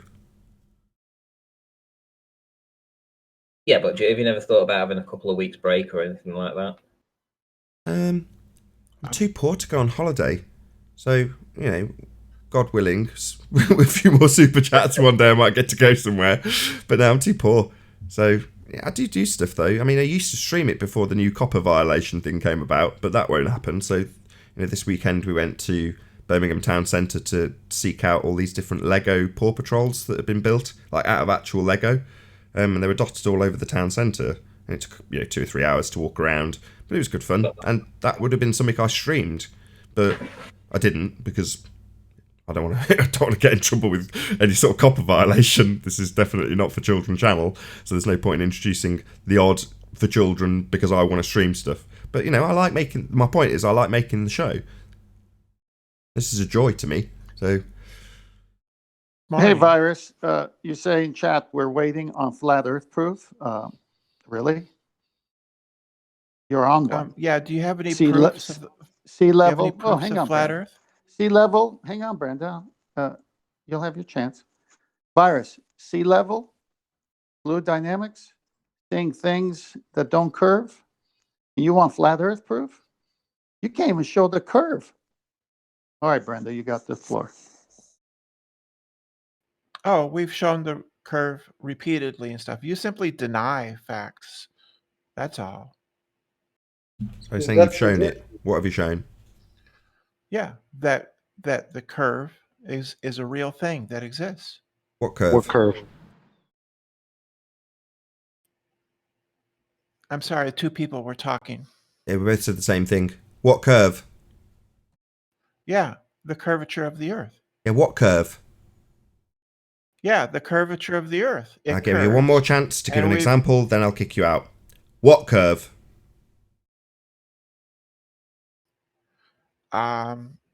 Through various means, ships going over the horizon. Oh, the horizon being a not actual location that you reify into the edge of a sphere based on a begging the question, proof of nothing, perspective hijacking curve calculator, you mean? Oh no, that's not boats going over a not actual location, it's a not actual location. I appreciate that you reify the edge of your sphere model into that location. It's not the edge of a sphere that the boat's going over, it's the horizon, a not actual location. So that's not proof of Earth curve, that's a crock of shit. Well, you can deny it all you... Sorry, I'm not denying it. I'm raping it. Yeah? I bent it over and forced something inside it. That's what I did. Yeah? The begging the question, proof of nothing perspective hijacking curve calculator, reifying the horizon, a not actual location, into the physical edge of your sphere is bollocks. Not me denying something, me pummeling it. Well, you're just denying. That's it. That's where you fuck off. Bye-bye. No, I'm not denying it. I'm pummeling it by pointing out that it reifies a not actual location, called the horizon, into the edge of your sphere model. You beg the question of your sphere and turn a not actual location into a physical edge of your sphere. Reification fallacy times 2. No, not me denying, me pummeling. So Brenda is now just projecting. That's total fail. She's got nothing. She's denying. So what? She's heard that statement probably 100 times. She's a fan of the show. She loves being here. It's not like she hasn't heard it.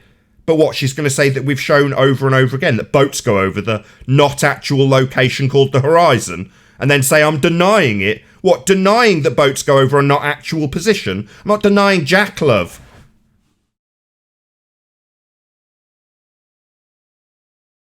Yeah, projection doesn't help. Shout out to James Richard. He said, it's funny how globies need proof of God to believe in him, but they don't need proof of a spinning sphere to believe in it. Right on. Thank you very much for the super chat, James Richard. Epic.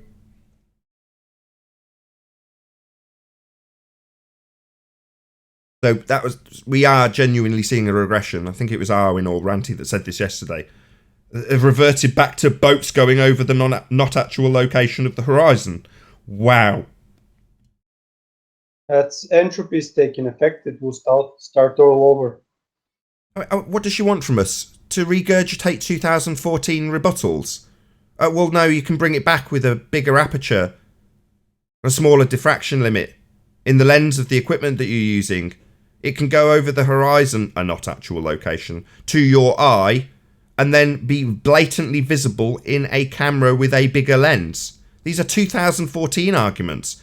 I can't quite believe my ears. I think Brenda has a problem with space-time. Something's pulling her back. Her own side disagrees with her. You can't see curvature at 30,000 feet. You can't see curvature at 60,000 feet. You got to go over 140 or something thousand feet, according to their astrophysicists. So coming on the show telling us there's curvature and no proof. Do you realize that Neil deGrasse Tyson is somewhere now, crying in a corner? I don't think he watches the show. He doesn't need to. He can see what's happening all around the world. They have made so many blunders. The Michio Kaku saying, seat of the pants, no one does the scientific method, Neil deGrasse Tyson with all his blunders. And these people still hold them up and say these people are saying the truth. I mean, this is so obvious of walking backwards on your arguments and making big time errors. We don't appeal to authorities. We appeal to facts and reason. Then show me the curve. We have multiple times. What? Show it to me. How come I don't see it at sea level? How come I don't see it at 30,000 feet? How come if someone like you sits next to me, you see something that's not there? It is there where you can obviously see. Ranty has some great videos of ships going over the horizon. Oh my God. Just so go she's watch. literally ignored every single word I've said.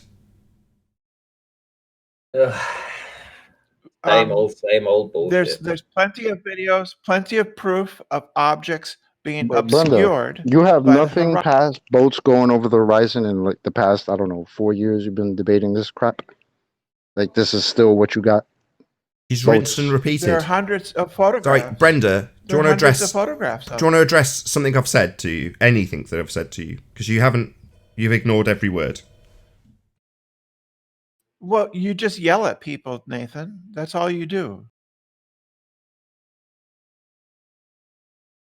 You don't have any reasons. Brenda. You don't have Brenda. any proof. Brenda, you said boats go over the horizon.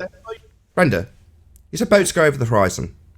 That's not the edge of a sphere. Yes. You seem to be talking over me, Brenda. You've described boats going over a not actual location. And that not actual location... You're talking over me again, Brenda. You want me to shout at you, don't you? Let's try again. You've described boats going over a not actual location. And you have described it being obstructed by the edge of your model. Not the not actual location of the horizon, but your model, the sphere edge. Now let's see if you tell us again that there's thousands of these pictures that reify the horizon into the edge of a sphere model. Maybe you'd like to actually address something that I've said rather than repeat the claim and ignore the rebuttal. Your claim begs the question. I'm not making a fucking claim. You are. I'm debunking your claim. No, you're begging the question by... No, I'm not begging the question. I'm ripping apart your assertion. Your assertion that boats go over a not actual location. You're yet to address it. I'm not begging the question because I'm not making a positive assertion. You're making an assertion that boats go over a not actual location, something you're yet to address. Nathan, by saying it's a not actual location... That's what it is. It's the horizon. The arbitrary position where the sky appears to meet the ground. It's not a physical edge of a sphere. It's a not actual location. It's an apparent position. So, me saying it, no, that's what it is. It's not the edge of a sphere. That's a reification of your religion. You're going to address that? Or address the not actual location of the horizon? Because so far you've said, well, no, you just saying it doesn't make it so. Yeah, the sky doesn't touch the ground. No, I don't think that the sky touches the ground. No, you reify your model into that location where the sky appears to meet the ground. Are you going to address that? It's about the fourth time or fifth time I've said it. The definition of the horizon is the line of sight from one observer to a point tangent to the sphere. No, that's your begging the question fallacy, that we're standing on a sphere and the horizon is the edge of that sphere. That's what I've just said. So what you're going to do is actually verbalise the reification that you're standing on the sphere and the horizon's the edge of it as your justification for reifying a sphere into the ground we stand on. So your justification is to verbalise what I've detailed. That's not a defence. That's an accurate summary of my rebuttal! Definitions. Tangent to the sphere, Brenda, and then you have the audacity to say somebody else is begging a question. You're out of your mind. Yeah, you insane bitch! You're saying it's tangent to a sphere. So what, that means we're standing on a sphere? Because the position that blocks something else when you're standing on a sphere blocks your view, the horizon, a not actual position, is actually the leading edge of a sphere, because that's what defines the horizon. If you're standing on a sphere, yeah, we know that you beg the question, Brenda. You're just stupid. No, I'm just defining. No, you're defining what happens on a sphere. That's begging the question, you stupid muppet. No, it's not begging. Yeah, it is. You're defining what happens on a sphere. You would be able to provide that? You're defining what happens on a sphere, Brenda. So you're saying, this is what happens on a sphere, therefore Earth's a sphere.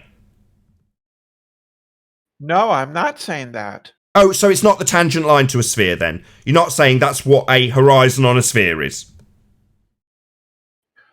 Yes, that is what a horizon on a sphere would be. Oh, right. So in reality, we've got a not actual location where the sky appears to meet the ground. But because you reify a sphere into that location, that's what that location is, because you've begged the question that we're standing on a spherical surface. With your description of what the horizon is, you complete fucking moron. No, I've simply defined what a horizon would be. On a sphere! Because you've begged the question. That's not begging the question. That's... What, assuming the outcome? You're trying to prove the Earth's a sphere. Boats go over the horizon, which is the edge of a curved Earth. Why? Well, because by definition, the horizon's the edge of a sphere. That's circular reasoning. The very definition of textbook begging the question. I didn't make that argument. I'm saying that I'm just telling you what the definition of a sphere is. The definition of a sphere is? So what, you're going to define what a sphere is and then reify the horizon into that definition? Ergo, beg the question. No, that's not begging the question. Yes, it is. You're trying to prove Earth's a sphere. And how are you proving it? By defining something that first takes place on an actual sphere. So the horizon on an actual sphere, a ball that you're looking at, would be the edge of that ball as you rise up. Ergo, the horizon is that edge, because that's what a sphere does, and you assume Earth's a sphere, like the ball and the horizon on the ball. It's begging the question. At a fundamental level, you're just stupid, Brenda. No, we're not proving that the Earth is a sphere. We are No already... shit. Yeah, you're not proving the Earth's a sphere with this begging the question fallacy where you tell me what a horizon on a sphere is and then assert that the horizon in our actuality is the horizon of a ball Earth because the arbitrary position where the sky appears to meet the ground is actually the edge of your sphere belief. Yet we know you're not proving shit with that, you stupid cow. We're well aware that you're not proving Earth's a sphere with this nonsense. Bloody hell. With that, I'll say, if you're watching this on the Nathan Oakley premiering stream, then stay tuned as there will be an after show to follow. Unfortunately, if you're watching this live on Nathan Oakley 1980, this is where we bid you farewell. A huge, massive, enormous thank you to all of you who did smash the super chat, liked, commented, shared, subscribed, and all that good stuff. If you do want to watch the continuation of this conversation, then subscribe to Nathan Oakley. There is a link in the info box below this video. Another massive thank you to all of today's Discord and G Plus panels for making this live show possible. Stay tuned if you're watching on Nathan Oakley premiering stream, and I'll see you all in the next video. Oh, what a day! What a lovely day!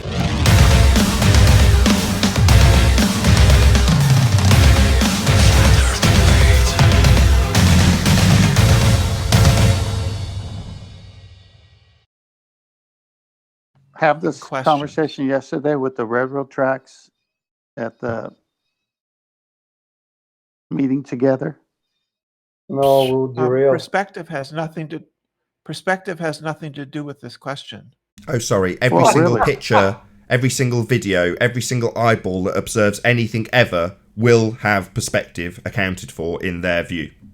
Why would you assert that perspective has nothing to do with it when everything you view ever will have perspective included? Because the horizon and perspective are two different phenomena.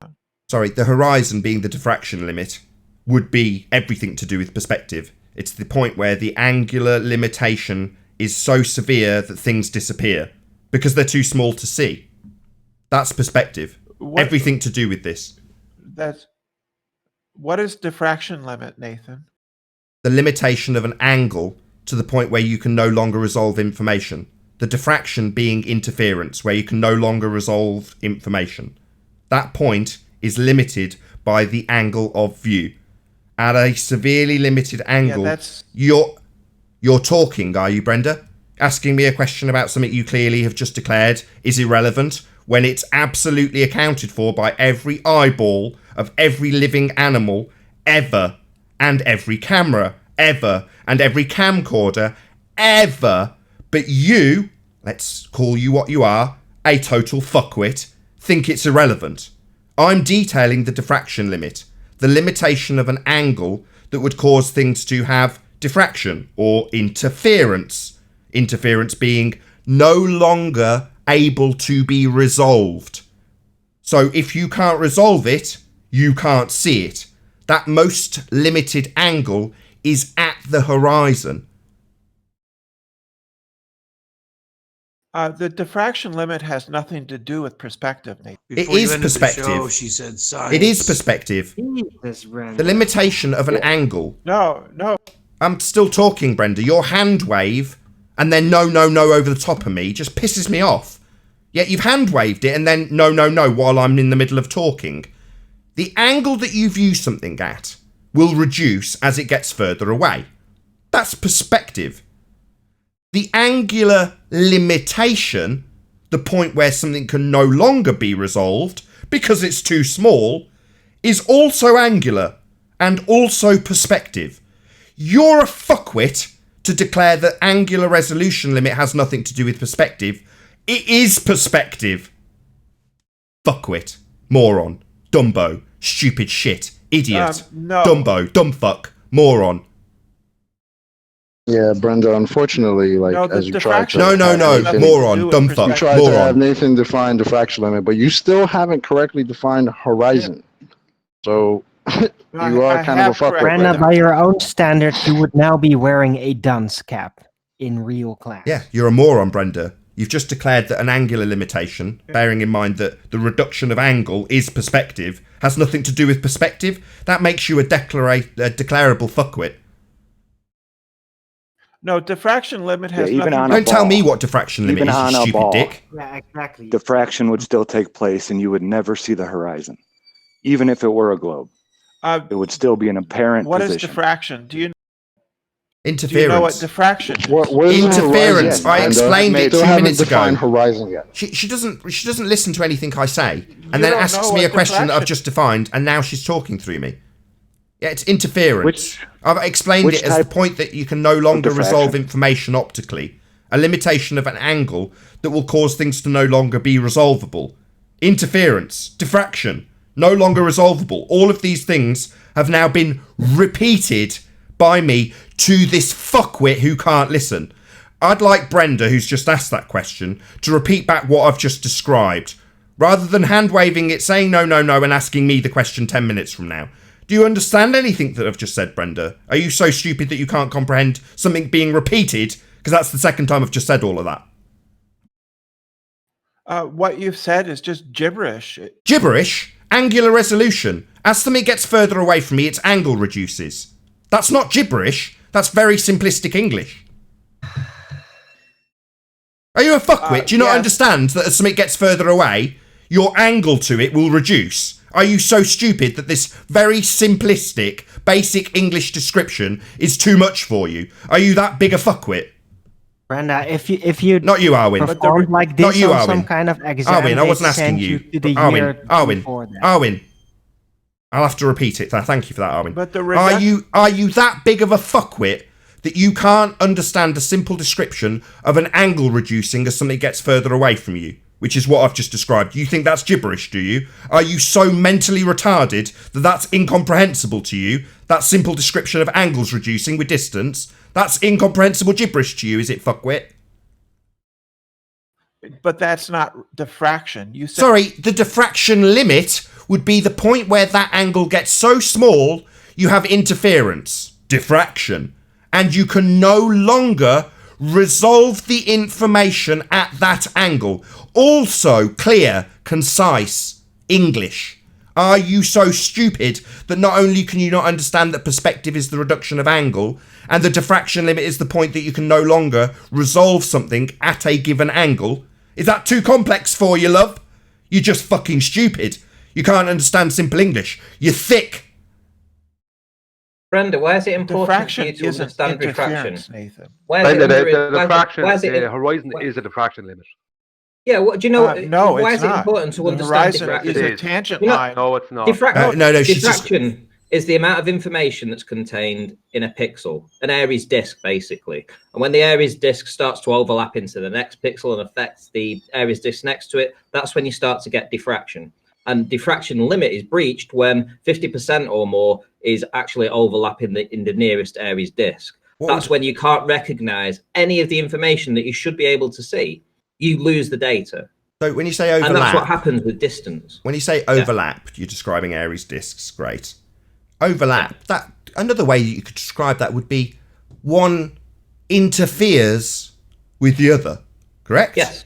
Yeah. So interference then.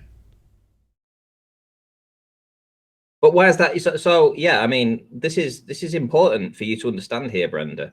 Do you not understand that the further away you get from things, you lose data? She doesn't know what diffraction is. She doesn't understand what an angular reduction is. She doesn't understand simple English. She's stupid. She's very stupid. Like thick. But she thought she had a got you when she said, "Oh, do you know what diffraction I know is?" what these things. No, you don't. You still can't define horizon, Brenda. No, you don't. You're thick. I don't know how you get past grad school. Brenda, like you're this. arguing for ships going over the horizon, and then you're arguing about diffraction limit. What is the limit of your? What does that have to do with the If you horizon? stand at the shoreline, a shoreline, what is the Wow. limit of What your does vision? diffraction We limit start have with to your do with normal horizon? The normal is that Thanks, Brenda. the horizon is a diffraction limit. No, you it's know this, not. Brenda. You know this, Brenda. You're just coming in to just try and annoy people. You're trying to raise Nathan's blood pressure. You always do this. You're just a time waster and a lawyer. No, Yeah, I'm there's trying to even a name educate for you. it. It's called Brenda. That's a definite yes Fraunhofer on you. You're a diffraction. time waster and a I'm lawyer. trying to That's all educate you do. you. You get off on trying to annoy people. That's what you do. The more annoy people No. get, the more you get No. off on it. Brenda. Hey, No, I'm not. I'm not lawyer. No, you don't understand. I'm trying to educate you. Interference Yes, and diffraction. That's not diffraction. Interference isn't diffraction. Yeah, it is. What is diffraction? Interference. I already told her that. She's just No, it stupid. isn't. Really? Okay, let's try this one more time like we did 4 months ago when I embarrassed you with the same thing. From Richard Feynman, Nobel Prize, Physics. No one has ever been able to define the difference between interference and diffraction satisfactorily. It is just a question of usage, and there is no specific important physical difference between them. It's in live stream. Say goodnight, you cow. You don't know what diffraction is, Brenda. You're thick, stupid, like completely ignorant. She doesn't know what the horizon is either. Diffraction. I'll keep reiterating that. Diffraction because you is It's just still had it haven't defined by correctly, Richard Feynman, Brenda. Richard Feynman just defined it for you. Interference. Yeah, I don't. Yeah, don't stutter, bitch. You're fucking wrong and thick. So where's the concession, you stupid bitch? You don't understand what diffraction is. You, not me. I can define it very clearly and then get backed by Richard Feynman. You, on the other hand, are a fuckwit who doesn't understand what diffraction is. It's interference. No, it's diffraction is when waves encounter an obstacle. Said no. Diffraction. Diffraction is interference. Diffraction is when is waves. interference. We just defined it for you. As did Richard Diffraction is Feynman. when waves. Interference. We just defined it for you. Yeah, so did Richard Feynman. Diffraction is when waves encounter an obstacle. We just defined Waves it. encounter obstacles. And What is the cause of diffraction? It's a donut. Sorry, do you want to cite that, Brenda? Got a citation for that? Did you hear me? Yeah. Got a citation for that? Science, Britannia. Don't repeat it. Cite it. Do you know what a citation is? Science Sorry, yeah, I didn't it's realise. from- I was dealing with somebody very stupid. Do you understand what a citation is? You have to actually allow Do me to you talk. understand what a citation is? Get it for what you just spouted about diffraction. Go. It's from the Encyclopedia Britannica. Get it then and post it. Give it us. Let's see it. Oh boy. And the horizon as well. Come closer and she'll bite your legs off. No, technically he's right. That's what causes Technically, diffraction. he's wrong. The wave passing the edge of an object. We just defined it for you. Clown show. know. Do you want me to tell you Hey, again? No, I understand. I know that is the cause of He's the diffraction. subject But what matter diffraction expert in the does- area, son. Right, let me bring up this citation. The phenomenon is the result of interference. Yeah, but I'm saying that's what causes the interference. That If was the her object cite- wasn't there, Diffraction is defined as interference. I just put it in the live stream again. Can you read this? I want you to. Who is that speaking? Zach. Hey, Zach. Good to have you. hey Nathan, how's it going? No, Very I well. understand. I Hey, understand Zach, exactly go what ahead you're and saying. read it. You in live stream? Hey, it's No. on Hangout. We're in the after show. Yeah, John. yeah. You're There's still no in the live stream, you There's dumbass. no live stream. Brenda, There's Encyclopedia no live stream in Britannica. Live is- stream chat, you friggin' dumb cow. Have we got it? Encyclopedia Britannica. Have you The, cited the it? live stream is over, John. Oh my god. Brenda, have The you chat cited it? isn't, you friggin' fruitcake. We're waiting for Please Encyclopedia put out- Britannica definition cited by you. Diffraction, Brenda. Yeah, don't know what it is. Diffraction is the spread Don't tell of me. waves around obstacles. You're not listening, are you? Dumb and deaf? Stupid and deaf? Britannica Encyclopedia, you said you had a citation for what you claim diffraction was. Do you have that? Yeah, I put it in the Discord. I put it in the Yeah, Discord. I'm sharing it now, Nate. Thank you, Ranty. It says, the phenomena is the result of interference in your citation, Brenda. Brilliant. Brenda, can you apologise, please? Okay. Brenda, you were wrong. I was right. You said no, talked through me and interrupted, and now you're doing it again. I'd like an apology, Brenda. You were wrong. I was right. You don't know what interference and diffraction are, and I do. You were wrong. My site says diffraction is the spreading of waves around obstacles. That's fascinating. I'm going to do for you, Brenda, like I did for Kosho when you guys supply citations that literally destroy your own arguments. I'm going to save them for you. So when you show up again, we'll just put it right on screen for you again. Where'd that come from? Encyclopedia Britannica. Put it. So, Brenda, The you've gone very process quiet. by which a beam of light or other system of waves is spread out as a result of passing through a narrow aperture or across an edge, typically accompanied by interference between the waveforms. Yep. Interference. Thank you. Brenda, you've given us a citation that completely and totally backs me and demolishes you.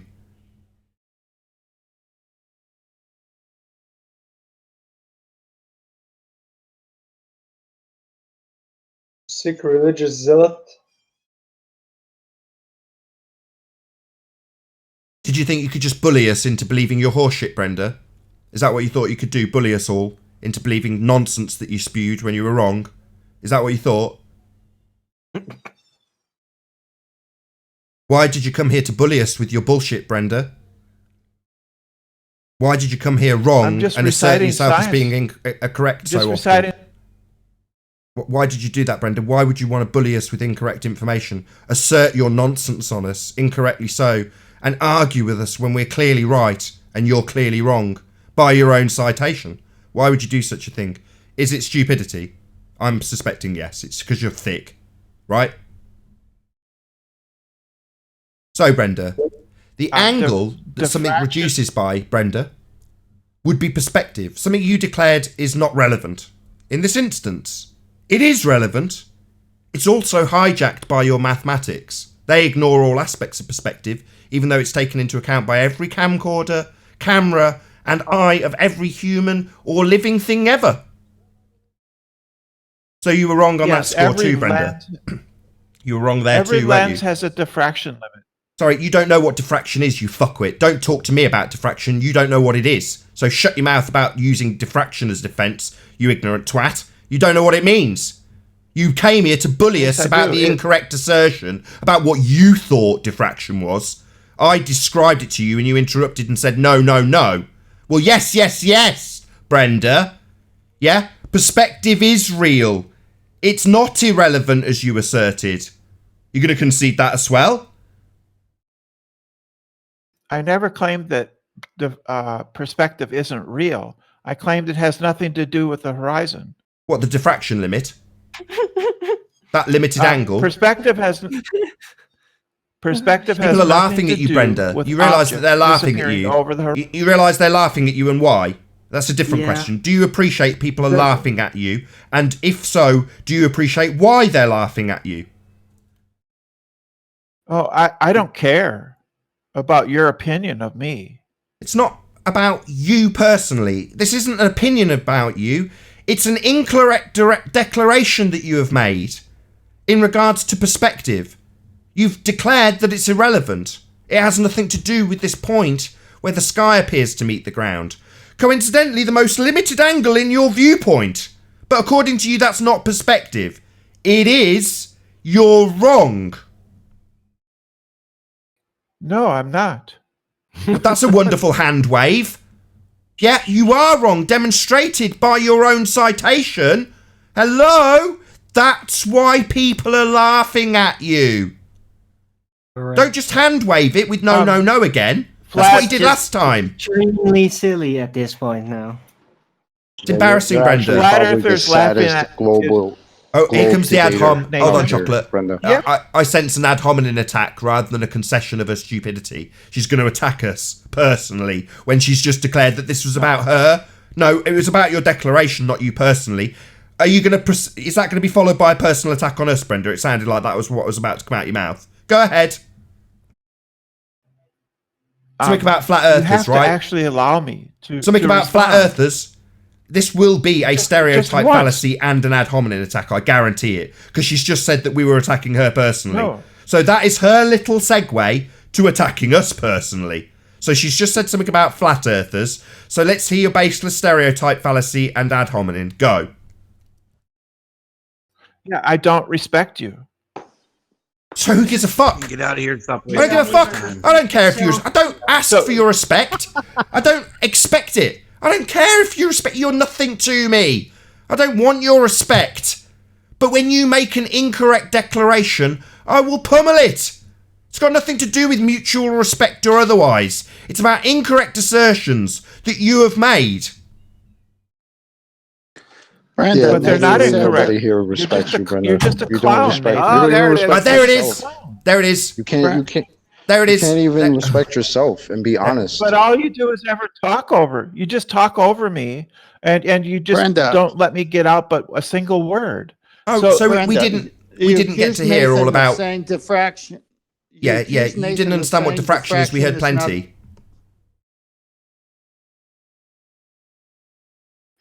So the point is that the horizon is a real physical place. No. The point is, And it has the nothing point to do is with perspective. that you said that diffraction was not interference, and then provided a citation saying that was interference. That's the point. Thank you. Thank you. Diffraction is waves encountering You an said it was obstacle. not interference. You asked Nathan what diffraction is. He said interference. You said no. Then Yeah. you provided a citation that supported Nathan. No, it doesn't. Yeah, it does. It says that. Ranty, it says, shut up, It Brenda. says right in the citation. Brenda, shut up. You're a liar It now. says right in You're the really beginning to citation piss me off. You're a liar. That diffraction. We had it on is- screen, liar. We had it on screen. Why do you even Why let are you him speak, lying? Nathan? Come Are you on. just here to bully us? Nathan, Bully us into see? your point of view? Nathan, just mute him. You're just here to bully us, Brenda. Bully us into your point of Nathan, view just- that you're wrong about. Just end it, man. Just mute her, man. She's just talking bullshit. I'm not even allowed to talk. Because you're talking bullshit. Well, you don't know You can't that. even- You don't understand what I'm saying. I've been listening to you for like 30 minutes now. You can't even concede your own goddamn point. Yeah, she's done. Jesus Christ. Hey, Akamai virus, Mr. Blind Sniper. Come on, you were White Knight and Brenda. Come on, let's go. You got the bird flu or what? Who was beckoning him? Somebody was beckoning him from chat. Was it Why you, are 10th calling man? me out? Yeah, Calling- it was me. why are we calling him you for out? Because his, you were White Knight and separation Brenda. statement. There's Shut something more up, you're pressing- White Knight and Brenda. There's something more pressing than that, QE. Go ahead, 10th man. Go ahead. Yeah, in chat, Virus, you were talking about the separation, and I asked you to come on. Can you elaborate what you mean by that? What? I can't hear you. You're breaking up. You have to say that again. The separation that you use, the word separation for the gases, you claimed it Separation, what in about chat, and I said, "Oh, you're coming on the flat Earth side now," and you would not come on. Now you're on. So can you go read your post again? Well, which one? So the container is something that would be Just say needed to it. Just say it. separate. So it's the separation aspect that 10th man's focusing on, Occam virus. Yeah, I'm not sure why I was called out. You responded to it afterwards, and you're not sure.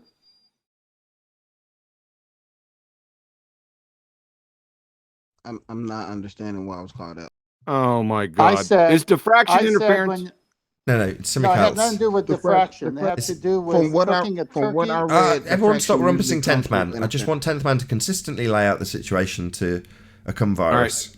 Go ahead. All right, 10th sorry man. about that. No, it's all right. It had nothing to do with diffraction. We were talking about cooking turkey in the oven and how you would have to have a container to cook the turkey.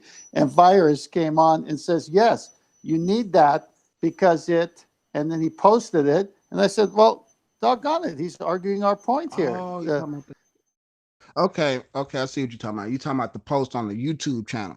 Okay, so yeah, of course, when it comes to stuff like that, you need to separate it from the rest of the atmosphere or whatever. Just like cooking heat in the oven, you need to contain that heat. You don't want the heat to travel out to the rest of the place. You're never going to heat it up. Yes. Now you Because remember. the heat will fill the space, right? Hold on, Chocolate. Let 10th man do it. Yes, go on, Virus. What would happen if you why had would- an oven? Hang would on. you call me out What on would that? happen? Virus, what would happen? Like I just said, if you had an oven with no sides and no top, and you started to cook.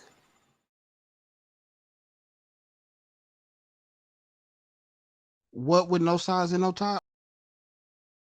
Yeah.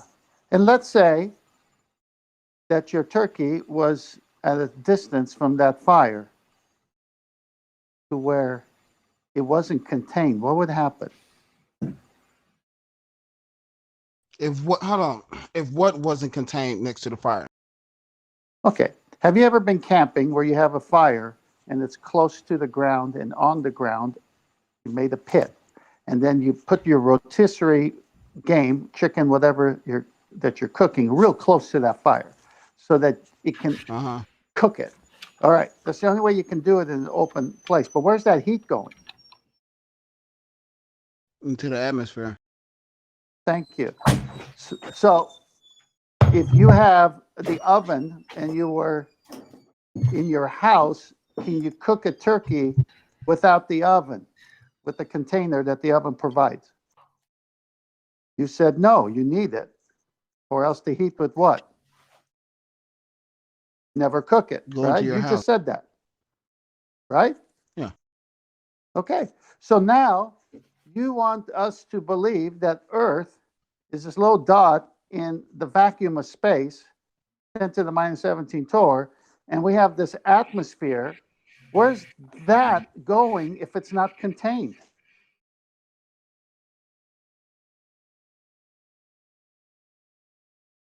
Okay. Heat and Right. gas particles are two different things.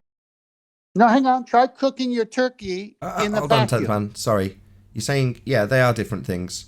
But the mechanism that we're describing in this regard is the same. It's called entropy. Are you sure? Yeah, it's called entropy. You know? How sure are you about that? The mechanism of your hot cup of coffee getting cold is the dispersion of the heat to the cold. That's entropy. The dispersion of high pressure gas to a low pressure vacuum would also be the mechanism of entropy increase. They are one and the same. Did you not know that?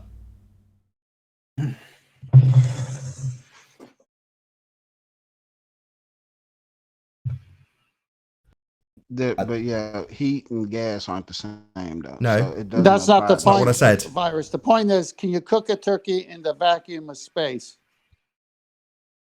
The point is that in I your wouldn't oven, think so there's no air molecules to heat up the turkey. in your Right, oven, because they dispersed. you need the container to retain the heat, because without the Yeah, 'cause container, there's a huge the difference heat would fill the space. That's your position, and we're agreeing. But the mechanism you're describing with the containment of heat is no different to the containment of pressure. It's the same mechanism. Entropy. It's not needed for the atmosphere. Yeah, the gas would fill the space like the heat would leave the space also. It's If entropy it's not- increase. Virus, if it's not needed for air, why do you have a tire? Because there's a huge difference in pressure right next to each other. Oh, really? So I can fill a tyre with a 1 psi difference and press the valve and see it dissipate into that 1 psi difference. Space is 10 to the minus 17 torr. Between the outside and inside. Yeah. Outside and inside of what? You don't even have a container to be on the outside or My inside question of. is relevant at this point. You don't even have a container around Earth to be on the inside or outside of. The atmosphere My does question not is work relevant the at this same way as like just gas pressure. Atmospheric pressure and gas pressure. Yeah, really? So the atmosphere is not a gas? I didn't say that. Yes, you did. No, So then, virus, yes, you did. You just So virus, said you it. could demonstrate gas pressure without a You just container said now? it. Virus, can you demonstrate nowhere that gas did pressure the without a atmosphere container is now? not gas come out of my mouth. That did not. I did. Yeah, you just said it, you dumb shit. Jeez. Before Virus, that, Then I you're said, tell us what the not- difference is between gas pressure and atmospheric pressure, then, virus. you These questions, what's the difference?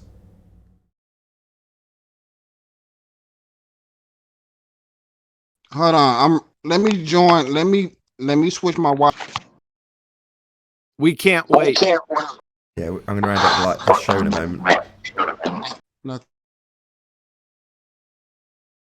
Well, he got to the point where he was going to demonstrate gas pressure without a container. Hey, virus, get the hell out of here. You're causing all kind of audio feedback. That's his answer. Damn it. Sorry, guys. So what's the difference? Yeah. Atmospheric pressure and gas pressure. Atmo being air, sphere being your fundy presupposition. I think Paul wanted to ask a question. Go on, Paul, then we'll round up. Well, my Round question out. I posted in the super chat is relevant at this point. How many microstates does the sky contain? That's an entropy question. What? Wait, hold on a second. He didn't answer what the difference was between atmospheric pressure and gas pressure. What is the difference? It's got sound issues suddenly. What the hell? Gas pressure is atmospheric pressure because the atmosphere is made of gas. Okay? It's The so causes obvious, of Kiwi. pressure. It's a gas. Did you want to make a conclusion, Paul? Because then I'm going to round out. Well, I mean, obviously, the idea of entropy means that the gas will occupy any possible position. So my question is, how many microstates does the sky contain? Which means the gas would want to occupy any potential space that is available. So how many microstates is in the sky? And with that, I'll say if you have been watching on the Nathan Oakley premiering stream, then a massive thanks for tuning in, smashing the super chat, hopefully liking, commenting, sharing, subscribing, and all that good stuff. Of course, a massive thank you to all of today's Discord and G+ panels for making this after show possible. I've been Nathan Oakley. Be sure to check out nathanoakley.com and the Flat Earth Debate Forum to keep up to date with the community debate, and I'll see you all in the next video. Oh, what a day! What a lovely day!